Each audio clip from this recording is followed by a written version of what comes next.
नमस्कार। साहित्य तक के शब्दरथी कार्यक्रम में मैं जयप्रकाश पांडे आपका स्वागत करता हूं और आज साहित्य तक के स्टूडियो में मेरे साथ हैं श्री विवेक शुक्ला जी।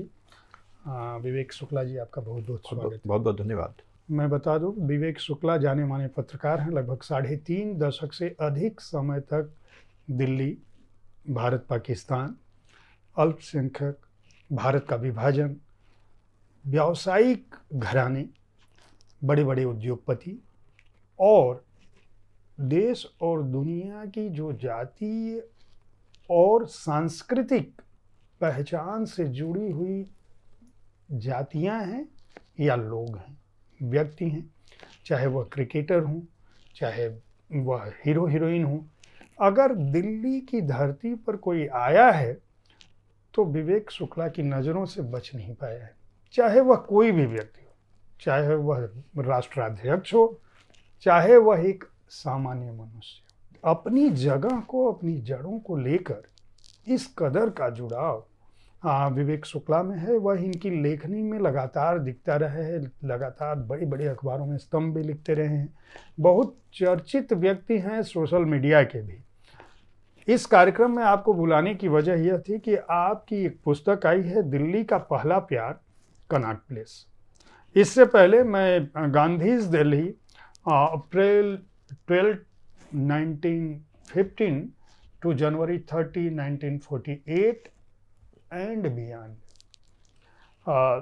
यह पुस्तक आई थी। इसकी मैं चर्चा नहीं कर पाया था, उस समय साहित्य तक मैं शुरू नहीं किया था, लेकिन इसकी समीक्षा जरूर, इसका एक अंश हमने आज तक की जो हमारी वेबसाइट है जो साहित्य को समर्पित है उस पर किया था।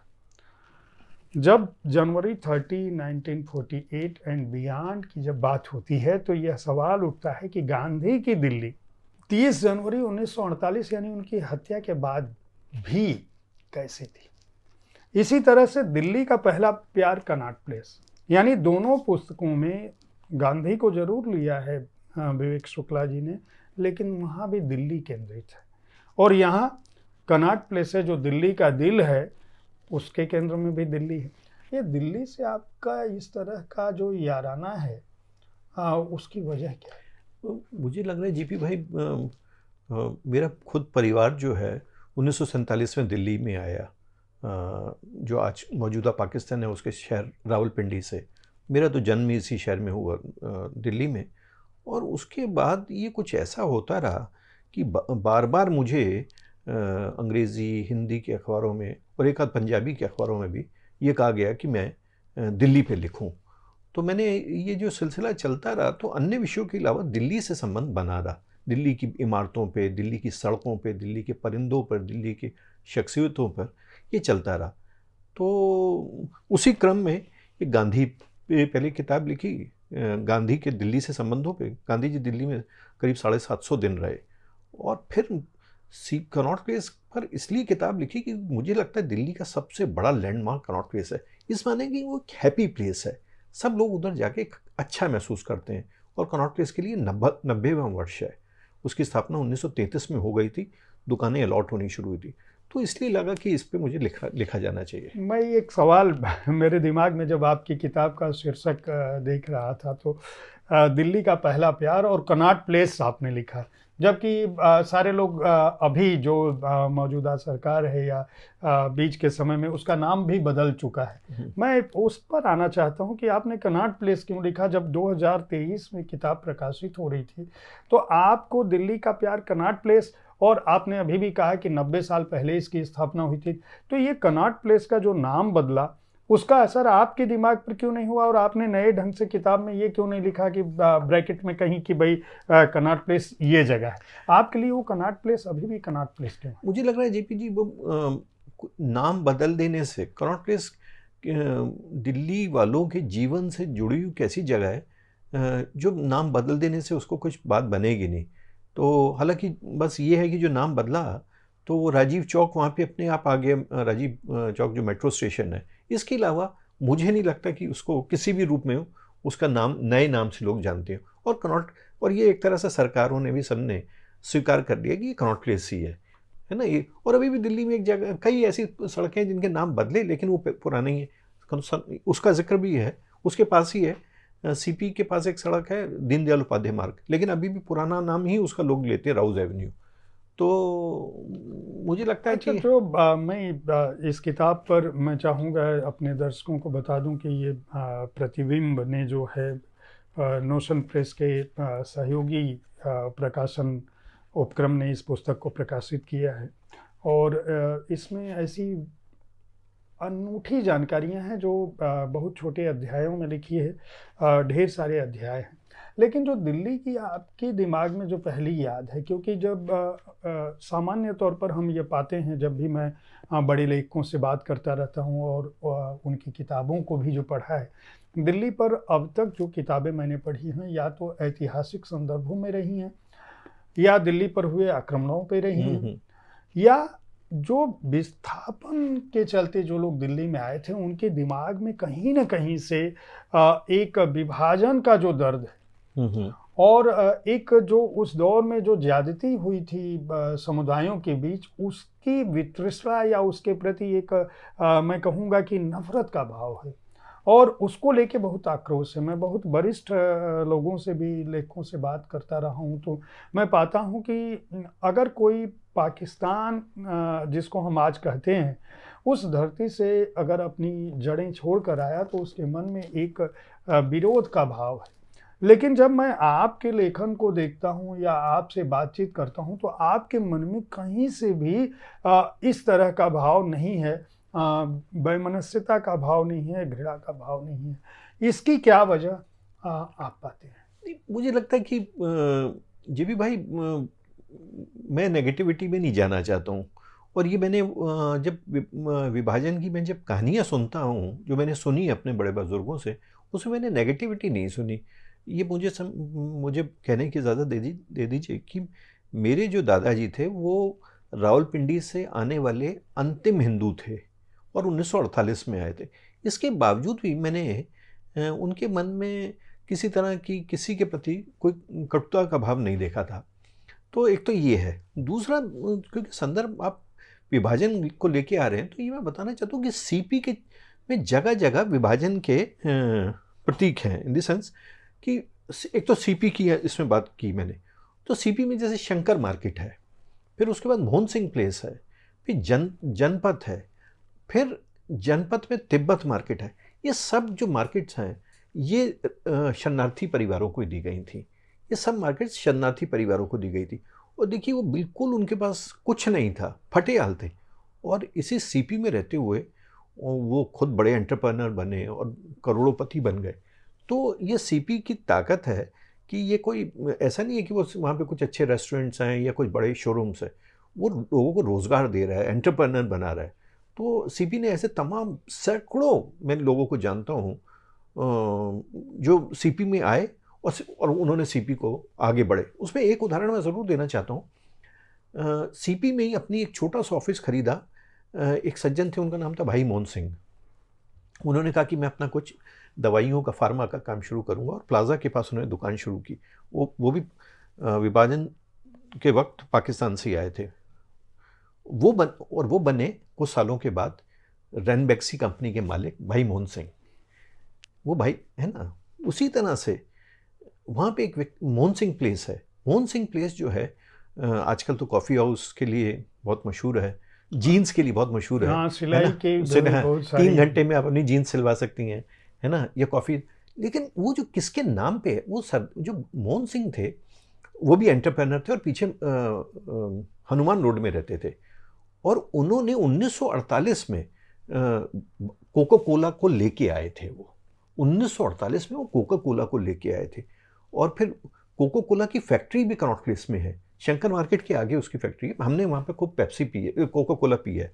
वो स्कूलों को बुलाते थे, और उनके जो पुत्र हैं वो साउथ दिल्ली से एमपी भी रहे थे, और चरणजीत सिंह, और उन्होंने मेरिडियन होटल बनाया था।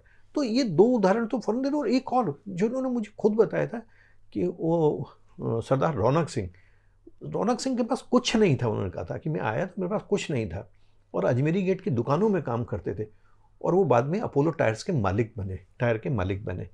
तो ये सीपी की ये कहानी है। ये 3-4 नाम तो मैं आपको फ़ौरन बता रहा हूँ, जो बिल्कुल कुछ नहीं थे, सीपी ने उनको अवसर दिया। तो सीपी मुझे तो लगता है कि एक ऐसी जगह है जो आपको मौके दे रही है। और ये तब का दौर था जब अफसर नहीं थे, ये तब का दौर है। 75 साल पहले कहाँ अफसर थे इसमें, है ना। तो मुझे इसलिए आज से लग रहा है कि सीपी एक बहुत एक अलग तरह की जगह है। हम दिल्ली का पहला प्यार कनॉट प्लेस की बात कर रहे थे। आपने बहुत अच्छा एक उदाहरण दिया कि दिल्ली और खासकर कनॉट प्लेस जो है कोई एक जगह नहीं है, बल्कि उसने तमाम अवसर दिए और आपने 2-3 बड़े लोगों का उदाहरण दिया। इस किताब में हम जब अलग अलग खंडों में जाते हैं, मैं चाहूँगा कि आप लोग इस पुस्तक को खरीदें, पढ़ें। लेकिन जो पहला अध्याय है वह आपने लिखा है रॉबर्ट टोर रसेल का सीपी कनॉट प्लेस। और सामान्य तौर पर लोग कहते हैं कि कनॉट प्लेस एक तो नाम गुलामी का प्रतीक है, दूसरा उसकी पहचान पर एक बड़ा संकट है। अभी एक सेंट्रल विस्टा भी जो उस इलाके में बन रहा है और नए तरह की बात कर रहा है। आपने स्थापत्य पे भी बहुत सारा काम किया और इस पुस्तक में भी उसका जिक्र है कि वास्तु के हिसाब से जो उस समय की जो नक्काशी थी भवनों की, किस तरह से मैं संसद भवन का डिज़ाइन हुआ, या उस समय के जितने भी वास्तुशिल्पी थे जिन्होंने इस शहर को बनाने में अपनी एक बड़ी भूमिका अदा की। मैं चाहूँगा कि ये पहला खंड आपने किस तरह से रखा। और अभी हम लोगों की बातचीत की शुरुआत में आपने कहा था कि कनॉट प्लेस के 90 साल होने जा रहे हैं। तो जो कनॉट प्लेस पर अध्ययन करते हुए आपको आभास हुआ और इस अध्याय को लिखा आपने, तो उसके बारे में थोड़ा ये मुझे लग रहा है कि जेपी भाई की रॉबर्ट टोर रसल ने जब नई दिल्ली बनी और नई दिल्ली को देश की नई राजधानी बनाया गया, और उसके बाद एडवर्ड ल्यूटियंस की टीम में लोग आए जो आर्किटेक्ट्स थे, इंजीनियर्स आए, उसमें रॉबर्ट टोर रसल भी थे। और रॉबर्ट टोर रसल को उनका हक नहीं मिला। उन्होंने दिल्ली को एक से बढ़कर एक इमारतें दी, और सीपी तो उनमें से एक है। सीपी से पहले वो वेस्टर्न कोर्ट बना चुके थे, ईस्टर्न कोर्ट बना चुके थे, 3 मूर्ति भवन उन्होंने बनाया, फिर सफदरजंग एयरपोर्ट बनाया के डिज़ाइन बनाए, और लोधी रोड के फ्लैट्स बनाए। लोधी रोड गोरों की दिल्ली में या भारत में आखिरी कॉलोनी है, आखिरी कंस्ट्रक्शन है। अब आप देखिए कितनी विविधता है। एक एयरपोर्ट है, एक बिजनेस सेंटर है या जो शॉपिंग सेंटर है सीपी के रूप में, इसी तरह वेस्टर्न कोर्ट, ईस्टर्न कोर्ट, ये वो उन्होंने बनाया। और ये क्लासिक है बिल्कुल। और उनका ये जो उन्होंने बनाया ये ग्रेगरियन स्टाइल से बनाया, और ग्रेगरियन स्टाइल माना जाता है कि ये यूरोपियन स्टाइल है जो बिल्कुल जहाँ पे एक तरह से सारे वो खंभों पे खड़ा हुआ है ना, थोड़ा वाइट कलर है ना, और वहाँ पे कोई ऐसा नहीं है कि कोई किसी ब्लॉक कोई आगे जा रहा है पीछे जा रहा है। इसीलिए आप देखेंगे कि पूरा का पूरा जो सीपी है वो बिल्कुल सिस्टमेटिकली बना हुआ है, कहीं आगे पीछे नहीं है, कोई अतिक्रमण के लिए गुंजाइश नहीं है। तो ये रॉबर्ट टोर रसल, मैं मानता हूँ कि ये सीपी की जान है, और ये एक तरह से कहीं ना कहीं ये सीपी को मेरा बहुत ही विनम्र, जिसको कह सकते हैं एक विनम्रता के साथ मैं कह रहा हूँ, ये उनको ये डेडिकेट की है मैंने किताब, कि जिन 90 साल हो रहे हैं और उनको कोई नहीं जानता इस शहर में, और उसने एक से बढ़कर एक क्लासिक इमारतें दी। ये भी भाई मैं इसमें एक चीज़ और जोड़ना चाहता हूँ, सीपी को 2 डिज़ाइनर्स ने बनाया। सीपी में जो रीगल वाला हिस्सा है और एम ब्लॉक वाला हिस्सा है, जिधर बहुत हिस्टोरिक इम्पॉर्टेंट सेंट्रल एजेंसी है, और जो एक ज़माने में मद्रास होटल होता था, वो इन दोनों का कंस्ट्रक्शन का काम, बनाने का काम सर सोबत सिंह को मिला, खुशवंत सिंह के पिताजी थे, और उसको बनाया, उसको जो डिज़ाइन किया वॉल्टर जॉर्ज ने। तो आप देखिए कि सीपी पूरा को लीजिए, और एम ब्लॉक जो मद्रास होटल वाला वो, और लोधी और रीगल बिल्डिंग वाला हिस्सा, ये दोनों में फ़र्क आपको नज़र आएगा। तो ये दोनों ने बनाया। और ये जो वॉल्टर जॉर्ज हैं, उन्होंने भी दिल्ली को बहुत महत्वपूर्ण इमारतें दी। उन्होंने सेंट स्टीफेंस कॉलेज बनाया, उन्होंने मिरांडा हाउस बनाया, उन्होंने गॉयर हॉल बनाया जो दिल्ली यूनिवर्सिटी का सबसे पुराना हॉस्टल है। तो अच्छा, उन्होंने सुजान सिंह पार्क भी बनाया। सुजान सिंह पार्क बहुत ही शानदार है। तो मतलब ये मैं मानता हूँ कि सीपी बिल्कुल एक आप कह सकते हैं कि मैं थोड़ा यूरोप से प्रभावित हूँ, लेकिन बिल्कुल वहाँ का जो पूरा डिज़ाइन है वो एक हट के है। वो ग्रीनरी को स्पेस दे रहे हैं, है ना। वो जो वहाँ के जो शॉप्स हैं, जो दुकानें हैं, उनको एक स्पेस दे रहे हैं। और ये पहली भारत की मार्केट है जहाँ पे नीचे दुकानें हैं और जो दुकानों के मालिक को ऊपर जगह दी गई थी। तो अच्छा। हाँ, ये मतलब जो मालिक थे वो ऊपर रहते थे। अभी भी कम से कम मैं समझता हूँ 12-14 ऐसे मालिक हैं जो जिनकी नीचे शोरूम है और वो ऊपर रहते हैं। जिनमें मैंने आपको बताया था जेपी भाई की एक डी मेंशन एंड कंपनी है, वो चाइनीज़ मूल के भारतीय हैं। तो 1937 से दुकान है और वो ऊपर ही रहते हैं। इस तरह से और भी हैं कुछ, लेकिन वो संख्या कम हो रही है। मेरा एक दिमाग में मेरे सवाल है कि अंग्रेज़ों को उस समय, जब हम जिस समय की बात कर रहे हैं 1930 के दशक की, भारत में राजनीतिक तौर पे आंदोलन प्रखर हो चुके थे, बहुत सारा विवाद चल रहा था। अंग्रेजी हुकूमत को क्या लगा होगा कि कनॉट प्लेस की ज़रूरत क्या समझ में आई कि उनको ऐसे समय में, ऐसे देश में जहाँ से उनको लगातार विरोध झेलना पड़ रहा हो। हर गांधी भी आ चुके थे, उनकी एक महत्वपूर्ण भूमिका है जिनका आपने जिक्र किया है, भगत सिंह जी का आपने अभी उल्लेख किया। तो उसके बावजूद भी उन्होंने, मैं ये कहूँगा कि किसी तरह का भवन निर्माण में कोई घपला नहीं किया, क्योंकि अभी भी हम जब कनॉट प्लेस की इमारतें देखते हैं तो वो उतनी ही मजबूत हैं। और तमाम अगर हम कहें कि जनसंख्या विस्फोट को सोचें कि जिस ज़माने में उन्होंने 1933 की जब आप बात कर रहे हैं, जब बनाया था, बन गया था, उस समय जो कनॉट प्लेस रहा होगा और आज मुझे लगता है 100 गुना से अधिक उस पर लोड जनसंख्या का निश्चित रूप से पड़ चुका है। निश्चित रूप से। इसके बावजूद वो भवन उसी तरह से चमकते हुए रहते हैं, उसी तरह से मजबूती से हैं। तो इसके पीछे आप क्या वजह देखते हैं? मतलब उसके निर्माण की ज़रूरत क्या थी और किस तरह से उन लोगों ने इन भवनों का क्वालिटी कंट्रोल किया होगा? देखिए जेटली जी, इसमें दो चीज़ें हैं। एक तो ये जो बनाने की योजना थी, ये शुरू से ही बननी शुरू हो गई थी 1913-14 वगैरह से, लेकिन तभी पहला विश्व युद्ध शुरू हो गया, है ना। तो एक तो ये फिर विलम्ब हो गया। फिर उसके बाद ये जो पहला तो ब्रिटिश सरकार के पास भी आर्थिक संकट था, है ना, कि इसको कैसे बनाया जाए। तो फिर अंततोगत्वा जब वो पहला विश्व युद्ध समाप्त हुआ तो इसको बनाने का था कि भाई अब ये बनेगा। और रॉबर्ट लॉ रसल ने 1917 तक सारे डिज़ाइन दे दिए, तब ये बनना शुरू हुआ। और इसके लिए राजस्थान के मज़दूर आए, उन्होंने इनको बनाया। जो हर मज़दूर को, जो वहाँ पे पुरुष मज़दूर था, उसको 1 रुपये प्रतिदिन मिलता था, और जो महिला होती थी, आमतौर पे पति पत्नी आते थे, उसको 98 मिलती थी, और वो करोल बाग के पास रेगढ़पुरा वगैरह में रहते थे। तो उन्होंने बनाया ये जो बना। तो जब वो बनाने का इरादा, इसके पीछे ये था कि यहाँ पे गोरे आएंगे या गोरे जैसे हिंदुस्तानी आएंगे, यहाँ पे आएंगे। इसीलिए जो 4 पिक्चर हॉल भी बनाए उन्होंने, रीगल, रिवोली, प्लाजा और ओडियन।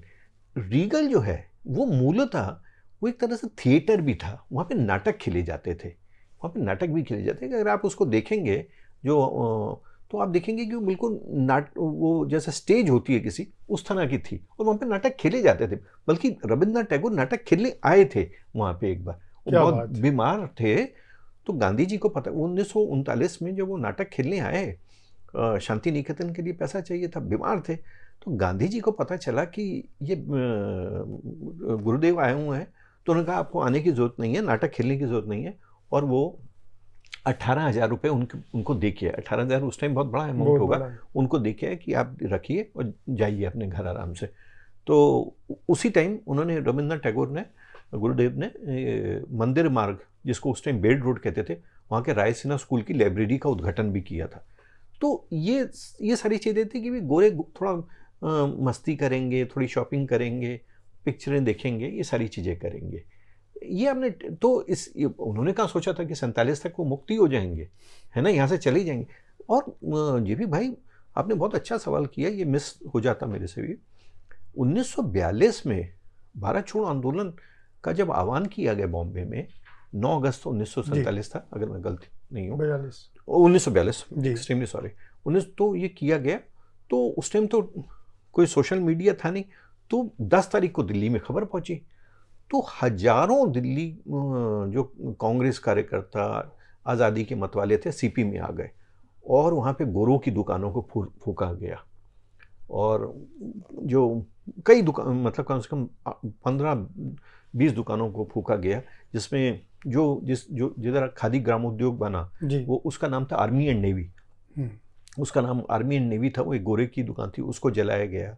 उसके बाद इस तरह से कई दुकानों को फूका गया। वेंगर्स है, वेंगर्स एक स्विस दंपत्ति का था, तो ये बच गया क्योंकि उस चांस की बात है उस दिन ये बंद था।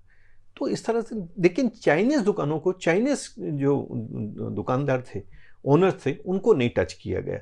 शायद वो जो आज़ादी के लिए लड़ रहे थे लोग, उनको चाइनीज़ अपने ही लगते थे। और उस टाइम 10 दुकानें थी चाइनीज़ ओरिजिन के लोगों की सीपी में, अभी भी 2 हैं। तो एक तो 42 को देखा है इसने, और मतलब खूब गांधी के लिए नारे लगे और आज़ादी के नारे लगे, गांधी के नाम पे नारे लगे। और मैं 1942 की बात कर रहा हूँ, तो जेबी भाई मुझे इजाज़त दे दीजिए कि मैं थोड़ा सा और आगे जाऊँगा। 84 में इसी कनॉट प्लेस ने एक अलग तरह का मंजर देखा, हम उसके गवाह हैं। जब यहाँ पे श्रीमती इंदिरा गांधी की हत्या के बाद कनॉट प्लेस जला और यहाँ पे सिखों की कई दुकानें जो थे, बड़े शोरूम, रीगल के पास एक SM एंड सन्स था, बहुत बड़ा शोरूम था, उसको बिल्कुल स्वाह कर दिया गया। और सिखों के साथ मतलब मारपीट क्या नहीं हुआ, ये 84 में भी इसने ये देखा। तो 42 के बाद 84 में एक तरह से सीपी जला, हालांकि स्थितियां बिल्कुल अलग थी। जब हम कनॉट प्लेस की चर्चा कर ही रहे हैं और उसके स्थान की और वास्तु की सबकी बात होती थी, मैं वहाँ की शख्सियतों पे जानना चाहूँगा, क्योंकि आपने बूट पॉलिश वाले का भी जिक्र किया और जिन लोगों ने मोहन सिंह पैलेस जैसी जगहों की भी बात की। मैं चाहूँगा कुछ खास लोगों की भी बात हो जाए जो जिनसे कनॉट प्लेस की पहचान बनती है, या जिनको आप कनॉट प्लेस से अलग करके नहीं सोच सकते, जिनके बारे में। मुझे लगता है कि जेपी भाई, 2 नाम मेरे जहन में फौरन आते हैं। एक तो आते हैं आरपी पुरी की, तो मैं मानता हूँ सीपी और वो एक दूसरे के तय बन गए। आरपी पुरी जो थे, वो हाकर के रूप में उन्होंने अपना करियर शुरू किया दिल्ली में, कांग्रेस के आसपास। और हाकर के रूप में जो थोड़ा बहुत पैसा बचता था, फिर वो दिन में सीपी के बरामदों में किताबें लगाने लगते थे और अखबार बेचने लगते थे। उससे जो पैसा बचाते थे, और ये 1930 के दशक 40 के दशक की बातें हैं। पैसा जोड़ते रहे। तो उसके बाद उन्होंने एम ब्लॉक में एक दुकान खोली, जो मैं समझता हूँ कि सीपी की सबसे इम्पोर्टेंट दुकानों में से एक है, सेंट्रल न्यूज एजेंसी। वहाँ पे भारत का कोई भी अखबार आप मंदी मिलेगा, कोई भी मैगजीन आपको मिलेगी। इंडिया टुडे के वो सोल डिस्ट्रीब्यूटर थे और अभी भी मुझे लगता है वो उनसे जुड़े हुए हैं। और आप उनसे कोई, मतलब वो एक ऐसी दुकान है जहाँ पे जाके आपको ये नहीं सुनने को मिलेगा कि ये मिलेगा। मैंने एक दिन पूरी साहब से पूछा, उस दुकान में बहुत ज्यादा था, मेरे लिए वो मंदिर से कम नहीं थी। तो मैंने जेपी भाई उनसे पूछा, मैंने कहा सर आप सबको पढ़ने की क्यों ज्यादा देते हैं? कहने लगे कि विवेक, मेरे फादर, जब मैं 9-10 साल का था तो मेरे फादर का निधन हो गया था, तो मैं पढ़ नहीं सका था और मैं हाकर बन गया। तो कहता मेरे पास कोई भी अभी भी कोई आता है जो काम करने के लिए, मैं उसको एक बात कहता हूँ, किसी को पढ़ने से मत रोकना, मैं नौकरी खा जाऊंगा तुम्हारी, क्योंकि मैं नहीं पढ़ सका तो दूसरा तो पढ़ ले। मैं ये किस्सा जब भी सुनाता हूँ किसी को तो मेरी खुद आंखें नम हो जाती है। तो आरपी पुरी इस तरह की शख्सियत थे। और मतलब उस दुकान में मैंने एमएफ हुसैन को देखा था, सेंट्रल एजेंसी में, उधर मैंने कुलदीप नैयर जी को देखा, खुशवंत सिंह जी को देखा, और वहाँ पे कौन नहीं है आज भी मतलब अभी भी कोई किसी सांसद या मंत्री को पिछले दिनों में किसी से बात कर रहा था तो कोई किताब खरीदनी है तो उस दुकान पे पहुंच जाते हैं। वो दिल्ली सीपी और नई दिल्ली का चलता फिरता एनसाइक्लोपीडिया थी। उन्होंने दिल्ली को, नई दिल्ली को बनते हुए देखा था, है ना। तो एक तो मुझे उनका बहुत लगता है कि वो grand old man of Congress के रूप में उसको याद करता हूँ। दूसरी उन्हीं की मैयार की एक शख्सियत है रामगोपाल शर्मा जी। वो भी हाकर थे और वो शंकर मार्केट के आसपास बाबा रोड गली मार्केट में अखबार बेचते थे। मथुरा के थे पंडित जी, और धोती कुर्ता पहनते थे, गांधी धोती। तो वो भी इसी तरह से था। उन्होंने शंकर मार्केट में एक दुकान खोली, उसका नाम है रामगोपाल शर्मा एंड सन है, और बुक स्टोर। और मुझे लगता है दिल्ली एनसीआर के हजारों परिवारों ने उस दुकान से अंग्रेजी हिंदी की पत्रिकाएं, किताबें किराए पे लेके पढ़ाई की। पंडित जी कभी किसी को मना नहीं करते थे, और बस यही कहते थे, यार पढ़ ले, जब तेरे पास पैसा हो जाए तो दे देना।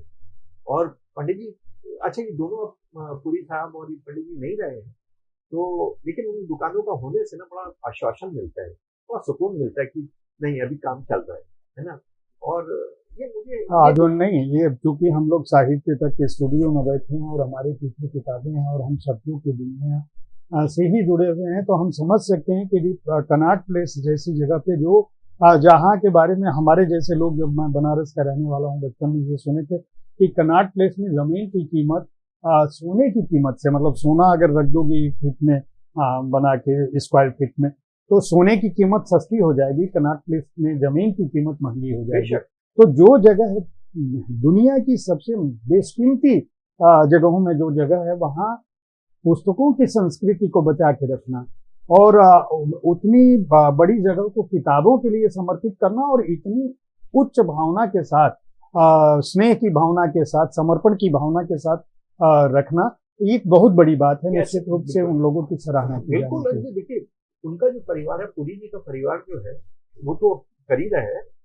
ये जो पंडित जी का परिवार है, पंडित जी का बेटे जो पुत्र है वो इंडियन फॉरेन सर्विस से थे, तो वो रिटायर हो गए हैं, तो मैनेजर वगैरह चलाते हैं। वो चाहे तो उस दुकान को बेच के बहुत अच्छा कमा सकते हैं, करोड़ों रुपए कमा सकते हैं, लेकिन वो दुकान अभी भी चलती है और अभी वो जिंदा है, वहां पे लोग अभी भी आते हैं, और मैं खुद ही जाता हूँ, है ना। मैं 50 साल से जा रहा हूँ।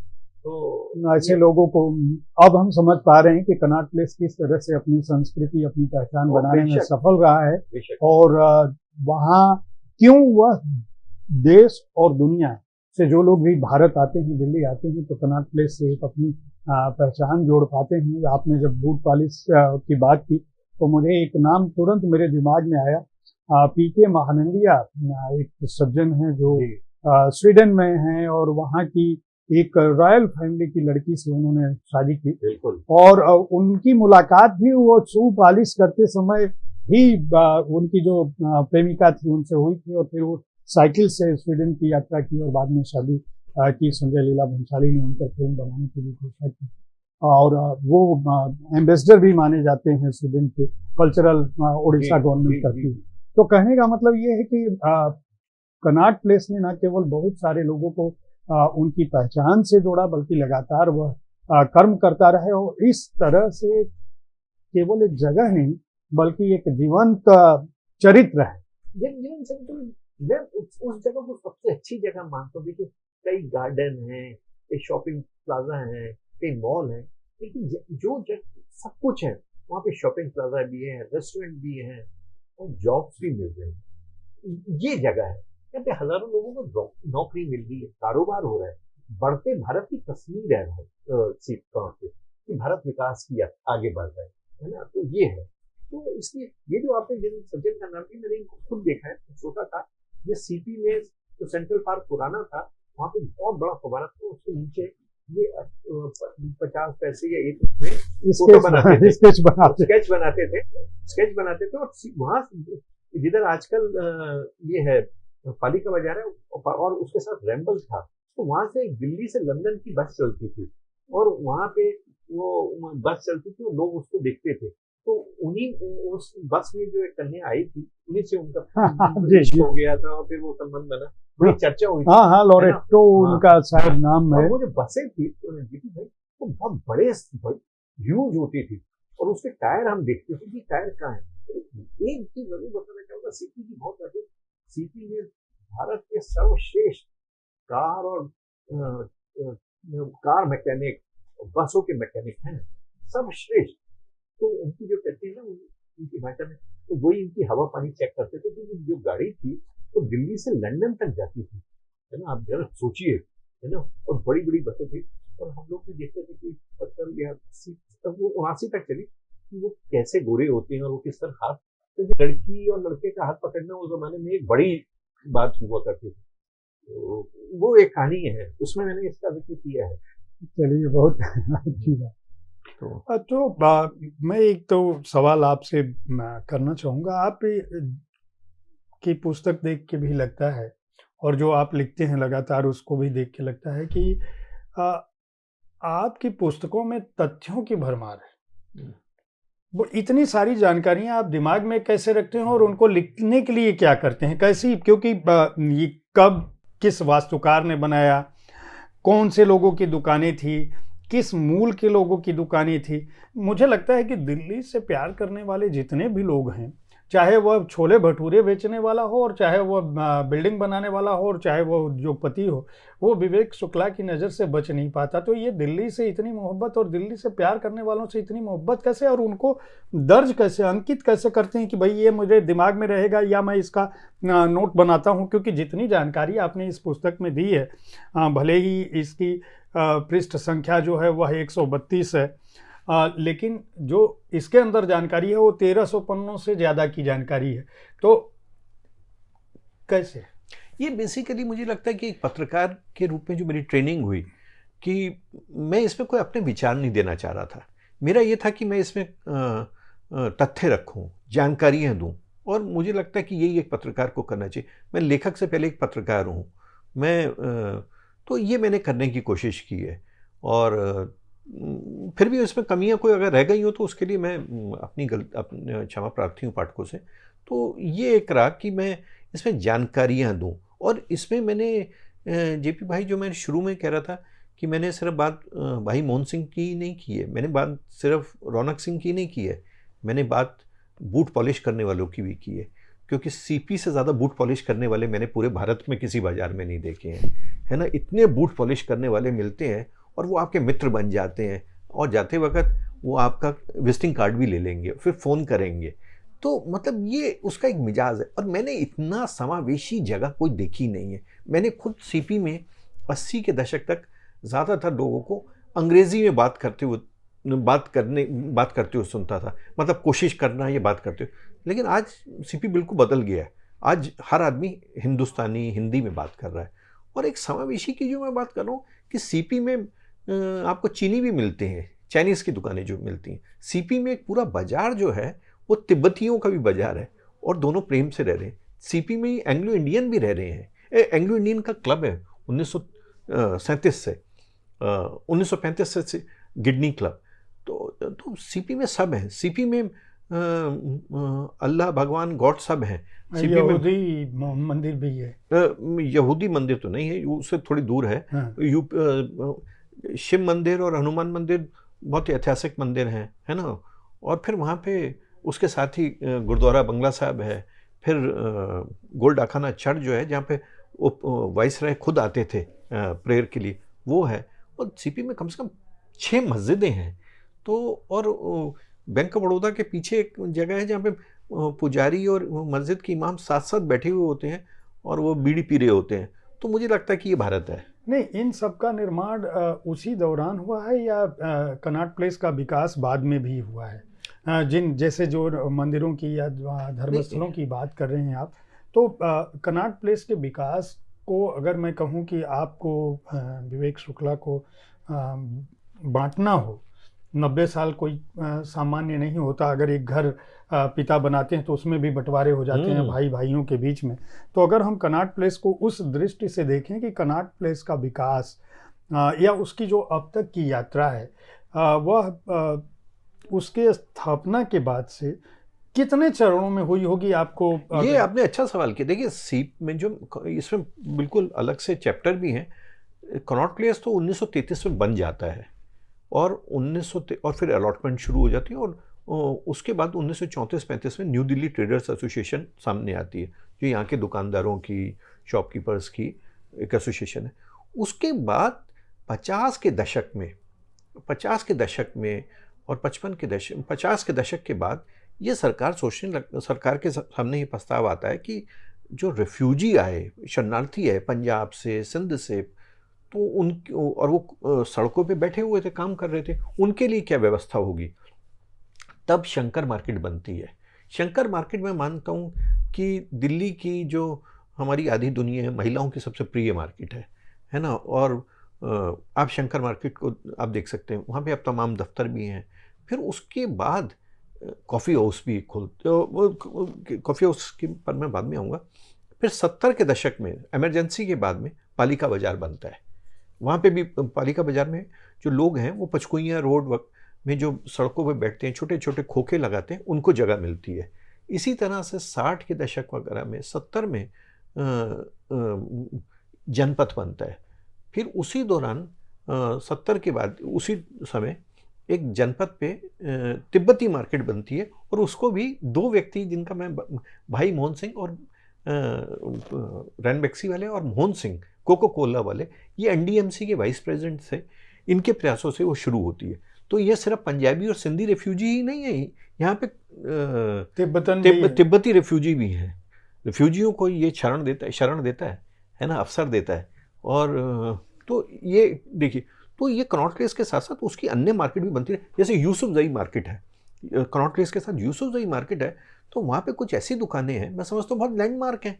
वो सीपी के, उनकी चर्चा की बिना सीपी बनता नहीं। जैसे वहाँ पे काके का ढाबा है। काके के ढाबा जो है वो भी लाहौर से आए एक चोपड़ा परिवार ने शुरू किया था, और मैं समझता हूँ हर महीने की उसकी जो सेल ही होती होगी 50 लाख से ज़्यादा होती होगी, और वो अपने आप में है ना। आप आयकर का छापा पढ़वाना नहीं, मतलब नहीं, मतलब वो खुद कहता है कि वो हमें खुद कहते थे, उनके जो मालिक थे, कि वीर जी नरूला से कम मैं नहीं कमाता हूँ। तो आप देख लीजिए वहाँ पे जो हालत है। काके का ढाबा अपने आप में एक तरह से लैंडमार्क है, मैं उसका प्रचार नहीं कर रहा हूँ, लेकिन इस तरह से कहीं आप जैसे आप देखिए कि रीगल में एक जगह जैन छोले भटूरे, जैन कड़ी वाले, उसका जो कारोबार है ना, वो आप उसको आप अंदाजा लगा सकते हो। और सीपी के जायकों की बात में जीबी भाई माने इस किताब में है ना। हाँ जी। क्योंकि ये एक ऐसी जगह है जहाँ पे 30 रुपए से लेकर और 40 रुपए से आपको एक बढ़िया भोजन मिल सकता है, और फिर तो कोई लिमिट ही नहीं है ना, कोई लिमिट ही नहीं है। कोई लिमिट सबसे महंगा बताइए, आपने सस्ता तो बता दिया। मुझे लगता है कनॉट प्लेस का सबसे जो महंगा रेस्टोरेंट है और अच्छा है, मुझे बहुत अच्छा लगता है, कम जा पाता हूँ, मेरा बजट मुझे अलाउ नहीं करता वहाँ पे बार बार जाना। वो मुझे लगता है यूनाइटेड कॉफ़ी हाउस है, बहुत ही इंपॉर्टेंट है, वो कालरा परिवार का था ये। अच्छा, सीपी में बहुत सारे जो शॉप्स हैं या रेस्टोरेंट्स हैं वो कश्मीरी गेट में थे पहले, तो ये कश्मीरी गेट से यहाँ पे आया था, और ये बार भी था ये तो कश्मीरी गेट में भी था। जैसे वेंगर्स है, वेंगर्स की क्या बात है, दिल्ली वाला कौन होगा ये जो दिल्ली में इसकी पेस्ट्री ना ले, केक ना ले, है ना, और पैटीज ना ले, तो ये भी कश्मीरी गेट में था, एक्सचेंज स्टोर में था। तो कश्मीरी गेट वाले लोगों को लगा एक नई जगह बन रही है, तो वो यहाँ पे आए।